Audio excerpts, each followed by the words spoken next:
They say motherhood is a journey, but let's be honest, sometimes it feels more like a roller coaster with no seatbelt. I bet you're like me, wondering why babies, or teens in my case, don't come with instruction manuals. Welcome to This Incredible Mom Life, the podcast that celebrates the beautiful chaos, quiet wins, messy moments, and everyday miracles of being a mom.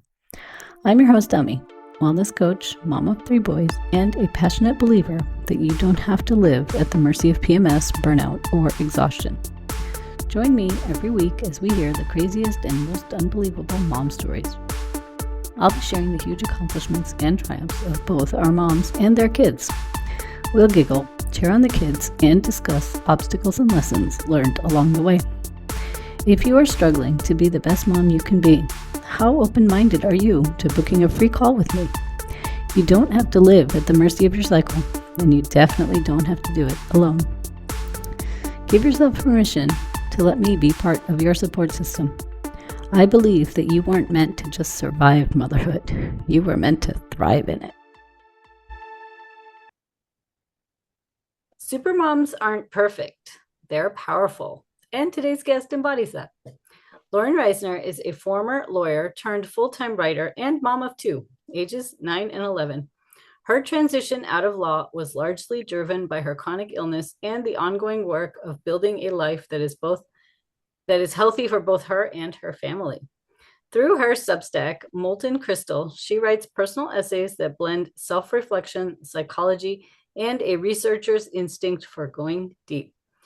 Her work examines how we understand ourselves, why we think the way we think, and why we do things the way we do, and what happens when we're finally willing to look closely.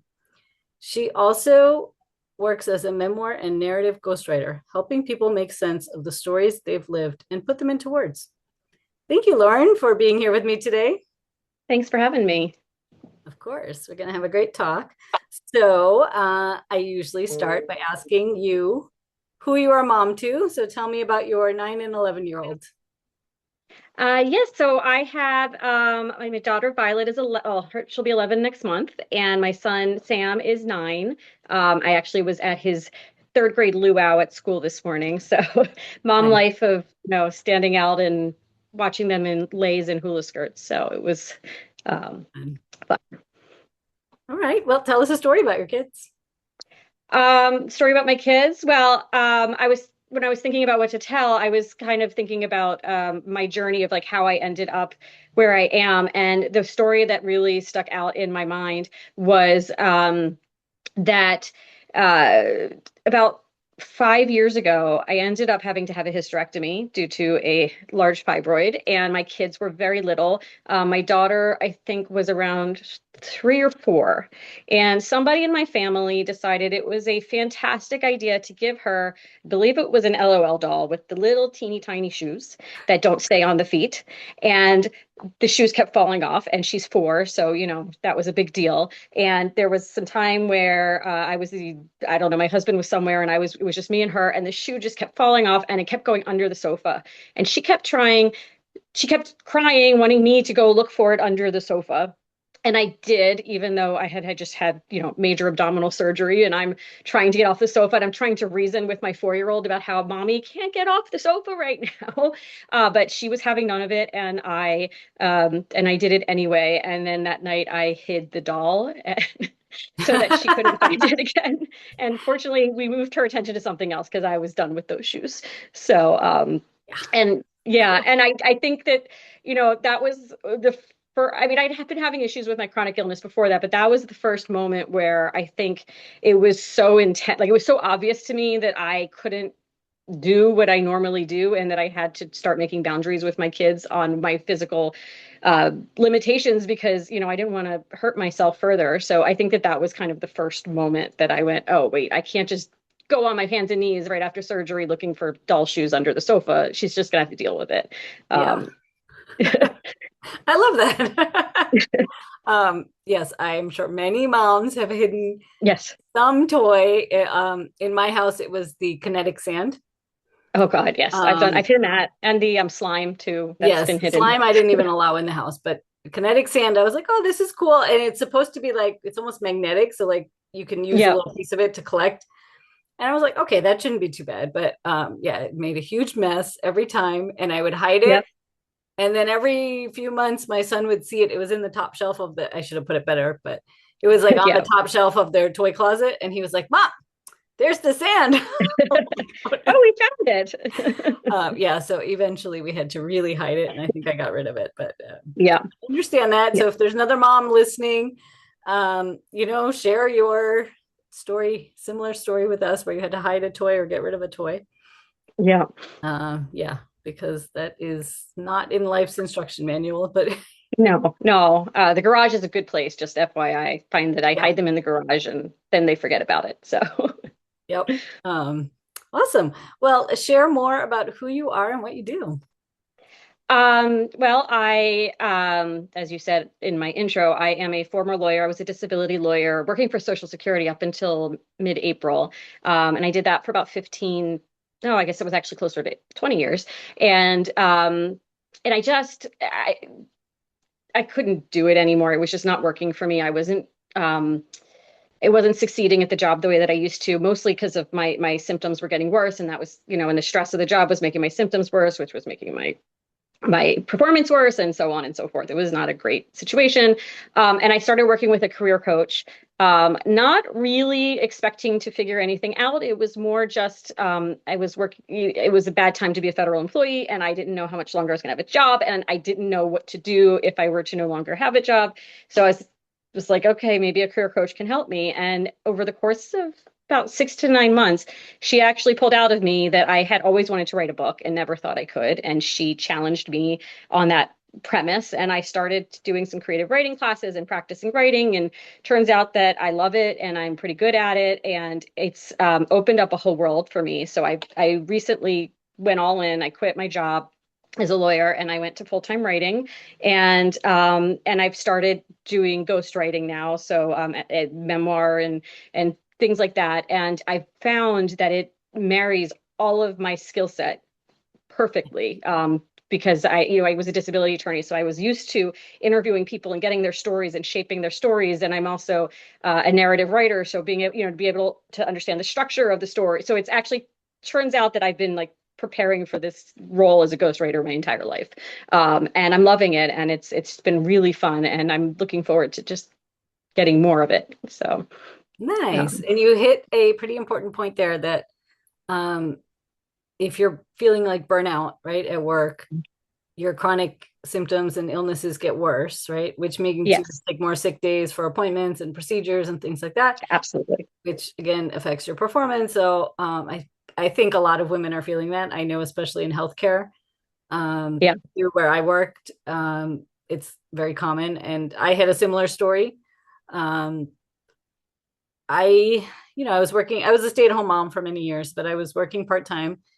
And once I healed my own symptoms and I was like, wow, I feel so much better. I have more energy and more clarity and more, I set boundaries, right? Like I was Yep. doing all the things that I was supposed to do. And then I realized that I was just kind of going to work for a paycheck. And I was like, Yeah. this is not fun anymore. It's not sparking that joy. So I'm glad you Yeah. were able to take all your life experiences and put them together. Um, so let's talk more about chronic illness and how it affects people. Yeah. Because it can be anything in the body. So talk more about that. Yes, so I'm a zebra, as they call it, where I have all the things that nobody knows what they are. So fibromyalgia, mast cell activation syndrome. I'm on the hypermobility spectrum. I'm still in the process of figuring out where I fall on the spectrum, and POTS. So I have the fun combination, which so it was a journey to even, and I think about it, and as a disability attorney, I read medical records all day. That was my whole job for like 20 years. I knew I would read somebody's records and go, oh wait, that's me. Like that's me, and so I knew I diagnosed myself with everything before I actually got them confirmed. And I had doctor after doctor telling me like, no, it's just the fibro or it's just this, and I'm like, no, it's really not. I know. And eventually, I found a doctor that confirmed the diagnoses, and it's it was hard because as I mentioned, my symptoms were getting worse, and bringing it to momming is, my kids saw it, and you try to shield them from it, but there's only so much you can shield them from. So, every night my daughter would say to me, "Mommy, why are you always so tired?" Or, they would want to do something physical, and I'd have to say, "Go ask Daddy, I can't get off the couch today." And I really had to start. And it was hard because I was not that mom. I was always the mom that was, on the floor rolling around with my kids and doing everything. And now I can't. And that was a hard pill to swallow. And I really struggled with how. I think the thing that really stuck with me was, what are my kids going to look back on their childhood and think about when they think about me as a mom? Are they going to just think like, "Oh, mommy was just, a lump on the couch all the time," or, are they going to think about all the things that we did together? And I struggled with that for a long time. And I think that made it even harder, because then I was putting all this pressure on myself to not follow my needs, which then made everything worse. So I think, learning, I mean, it took, getting the right treatments and the right doctor and everything. But once I started getting a handle on things, it took actually accepting my limitations that enabled me to do more for, my kids, for myself, to be where I am. Because yeah, I think the more you fight it, the worse you end up doing. So you just have to. It's hard, but you have to embrace it in a way. Right.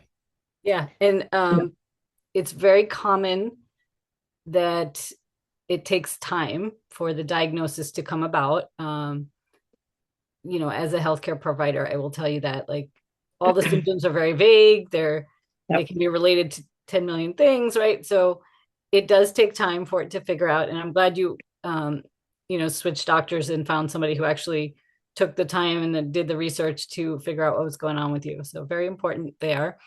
And then, yes, you're right. Your chronic illness affects the whole family, right? Your kids, yourself, your husband, your career, affects everything. So how do we, I know you touched on this a little bit, but let's talk about it more. How do we parent while we're dealing with these chronic illnesses? Yeah, well, I'm very lucky in the sense that I have a husband who is a very engaged father, which takes a lot of pressure off of me. Once I I accepted that, because, before I got to the point where I really couldn't do as much, I had to be super mom in my head, super mom, super wife, super everything. And so I wanted to do everything. I felt like I had to do everything. I wanted to do everything. And he was engaged, but like, I didn't accept, I don't want to say I didn't accept him as a partner, but it was letting go, I think, is the way to say it. And so I'm fortunate in that now, when I say, like, go ask Daddy to do that, because like I feel better about that now, because Daddy does the physical stuff. He's the one teaching them to ride the bike. He's the one outside playing baseball with our son, and he does the physical stuff, and they've kind of just accepted that, Mommy does this stuff, Daddy does this stuff. And I had to get okay with that. And once I did, I think setting the boundaries with the kids. So, like, I get overstimulated really easily. And so, if the kids are touching me or making a lot of loud noises, and my son can be sensory seeking. And so he's always, but it's better now, but especially when he was little, he was always making noises as a way, we talk about sensory cups, how everybody has a different size sensory cup to fill. And he was always filling a sensory cup, but my sensory cup, we joke, is the size of like a top of a bottle, of like a soda bottle. Yeah, Mommy has the too. tiny one, and my son has the gallon jug. And so, I'm overflowing, and he's still trying to fill his up. And so it was trying to learn how to get everybody's needs met, and including my own needs in that, because, as a mom, you tend to put your needs last. My kids need this, so I'm gonna suck it up and just let them and do what they need. But once I put myself in the equation and said, okay, no, my needs matter too, because I'm going to end up exploding at him, because, I'm overstimulated, and that's not good either. And then I went, okay, so he needs the sensory input. So how can we do that quietly? How can we get him feel, so that I don't get overstimulated and he gets what and so putting myself into the equation then got everybody's needs met. And I'm, it's a happier household, because I'm not, grumpy all the time. So. Yeah. So important. Again, I know so many moms who are struggling with those feelings, and I had that too, right? Put everybody else first. I wasn't even taking care of myself. I was like, yeah, someday or whatever. And I thought, I thought I was, but I really wasn't. And a lot of the women that I work with, they say after they start putting themselves first and setting boundaries, right? And healing their own body, they say they feel like a new woman. Yeah. Yeah, for And I, sure.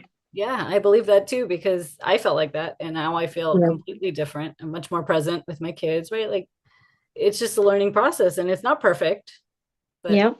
I'm sure you can attest to that, right? We're doing one thing at Yeah. a time. We're just learning and figuring it out each day as it comes. Yeah. Yeah. And it's funny because I was actually just saying this yesterday. I've come to realize that I can judge how I'm doing based on the energy, the mood in my household. Yes. It's like it's nice to know that you're loved and needed, but also like I don't love that my well-being is like the metric by like the barometric that everything is running around. Yep. But my kids are like right now they're happy and they're giggling and I mean they bicker with each other, but it's everybody's getting along and happy. And my daughter keeps saying to me like, "Mommy, you seem like you have so much more energy and you seem like you're Yes. happier." And on the days when I'm grumpy, because everybody's got their grumpy days, everybody's kind of bickering more. So it's kind of like I've noticed I can tell how I'm doing based on how my house is doing. Yep.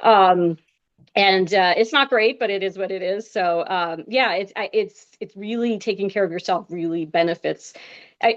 I will say this: if you're somebody who's stuck on not putting yourself first or even equal to everybody else, think of it as putting everybody else by putting yourself first. You're putting everybody first because everybody benefits by you doing better. The energy gets better. You are more engaged and patient, and all of that. So it ends up helping other people anyway. So if it helps to think about it like that, then Do it like that. Yep. yeah, My realization was when one of my boys said to me, Mom, you don't yell as often as you used to. yeah, I was yeah. like, music to my ears. And then you think um, like, oh God, how much was I yelling before? yeah. Then you're like, oh gosh, they must have really hated me. They had a name Yeah. for when I was really angry. It was like Monster Mom is coming. Don't make her upset. So yes, I'm very glad she doesn't show up as often as she used to. Yeah. Yeah. Well, that's amazing. So talk about your ghostwriting services. Yeah. So I what I love to do most is memoir adjacent. I mean, you can take that in all different ways, but I love people's stories. I love to learn about people. I to help them learn about themselves because in the process of doing a memoir, it really forces you to think about whatever story or you're telling in a totally different way, and it changes how you see it. And putting it in a narrative and a structure also kind of helps make sense of things that don't may not have made sense beforehand. And I find it fascinating to learn about people's stories. So I absolutely love to do memoir, but as a lawyer who's written 50-page briefs with citations after every sentence, like I can do that too, and do it well and enjoy it. So I kind of run the gambit, but if I were to pick, I love to do memoir. I think it's just so much fun to do. So Awesome. yeah. Well, if somebody wants to share their story, where can they connect with you? So my website is laurenreisner.com, Reisner, and I'm there. It's got all of what I offer and ways to contact me, and portfolio pieces so they can see the kind of writing I do. But yeah, I would love to hear from anybody who has a story to tell.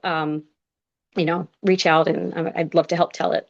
Nice. And I will put the link to your website in the show notes so people can find it real easily. Well, this was a pleasure. Thank you so much for Yeah, joining it me was. today. Thank you. And as we close, remember your health matters, your peace matters, and so do you. I'll see you again next week on this show.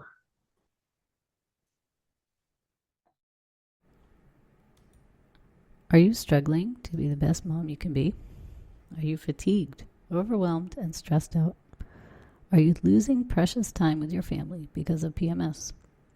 If so, sign up for my free gift on how to start living in tune with your monthly cycle. The link to get it is in the show notes below.